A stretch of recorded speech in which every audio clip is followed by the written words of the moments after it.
Cleopatra అందమే కాదు, తెలివితో ప్రపంచాన్ని కట్టిపడేసిన రాణి. అధికారం కోసం పోరాటం. క్లియోపాత్ర చిన్న వయసులోనే ఈజిప్టు సింహాసనం అధిష్ఠించింది. కానీ ఆమెకు శత్రువులు ఇంట్లోనే ఉన్నారు.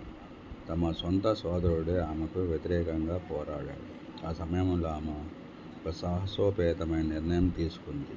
రోమ్ మహా సైన్యాధిపతి జూలియస్ సీజర్ సహాయం తీసుకోవాలని నిర్ణయించింది.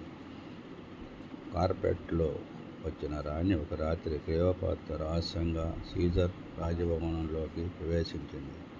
ఎలా అంటే ఒక పెద్ద కార్పెట్లో దాక్కుంది. కార్పెట్ విప్పగానే ఒక ధైర్యవంతమైన రాణి సీజర్ ముందు నిలబడింది. ఆమె తెలివి, ఆత్మవిశ్వాసం చూసి సీజర్ ఆశ్చర్యపోయాడు.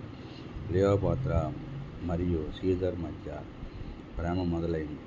మళ్ళీ ఆమె సింహాసనం పొందింది. తరువాత ఆమె రోమ్ సైన్యాధికారి మార్క్ ఆంటోనీతో కలిసి ఒక శక్తివంతమైన జంటగా ఎదిగింది. ప్రేమతో పాటు వారు ప్రపంచాన్ని పాలించాలని కలలు కన్నారు.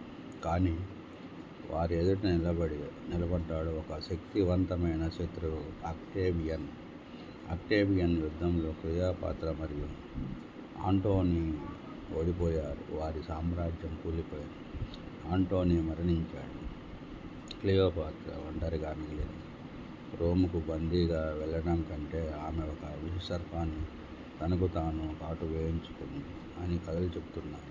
అలా ఒక మహారాణి కథ ముగిసింది. క్లియోపాత్ర అందం వల్ల ఆమె తెలివి, ధైర్యం, నిర్ణయాలతో చరిత్రలో నిలిచిపోయింది.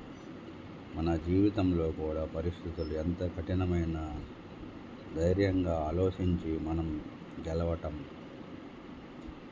ఇలాంటి చరిత్ర కథలు మీకు నచ్చితే లైక్ చేయండి, షేర్ చేయండి, సబ్స్క్రైబ్ చేయండి.